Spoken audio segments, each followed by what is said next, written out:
Este esquema resulta de utilidad para explicar los procesos de carga y de descarga de un condensador. El circuito está formado por un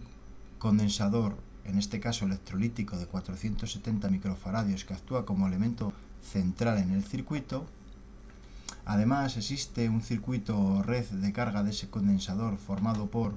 un generador de corriente continua de 9 voltios, un pulsador normalmente abierto, un diodo LED, una resistencia de carga y el propio condensador. Una red o circuito de descarga constituido por el propio condensador, que será quien aporta la energía, un pulsador normalmente abierto, un diodo LED y una resistencia de descarga. Y además al circuito lo hemos dotado de otros dos elementos colocados en bornes del condensador, que son un voltímetro, que nos mostrará la tensión en bornes de dicho condensador en todo momento, y un pulsador normalmente abierto, que actuará como pulsador de descarga instantánea del condensador, ya que cuando sea pulsado se generará un circuito que cortocircuita los terminales del condensador, con lo cual esa es una situación en la que en el circuito no estamos introduciendo ninguna resistencia y en la que la descarga del condensador se produce de manera instantánea. En cuanto al funcionamiento, inicialmente, cuando no hay ninguno de los pulsadores actuados, el condensador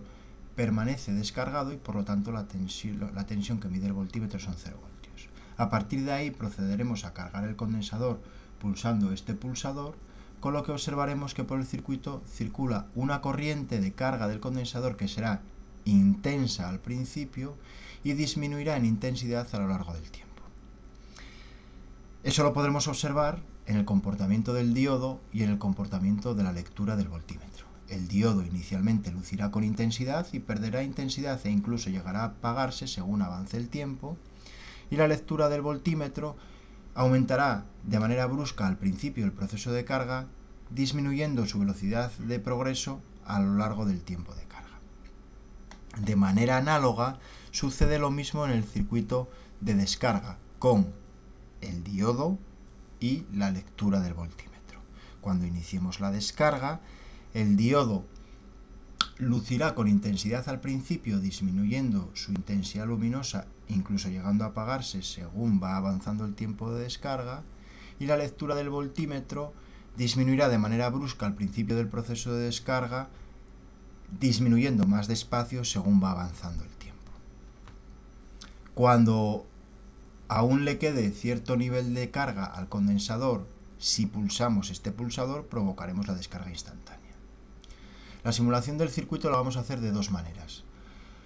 La primera va a ser observando simplemente el comportamiento de los diodos LED, tanto de carga como de descarga, y el comportamiento de la lectura del voltímetro, de tal manera que inicialmente con ninguno de los pulsadores activados el voltímetro marcará 0 voltios, luego pulsaremos este pulsador y se establecerá la corriente de carga. Cuando el condensador haya alcanzado un determinado nivel de carga, soltaremos el pulsador de carga y veremos que la tensión permanece constante en el condensador. Después procederemos a descargarlo, veremos que se establece la corriente de descarga. Cuando aún le quede cierto nivel de carga al condensador, soltaremos este pulsador y procederemos a actuar el tercer pulsador para provocar la descarga instantánea del condensador.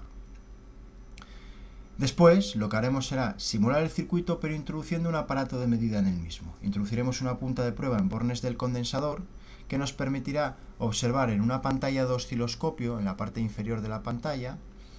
en la que se mostrará la evolución de la tensión en el condensador, es decir, la tensión del voltímetro, a lo largo del tiempo.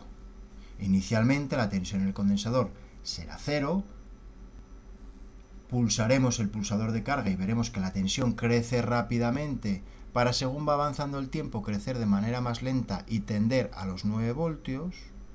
En un determinado momento soltaremos el pulsador y veremos que la tensión permanece constante.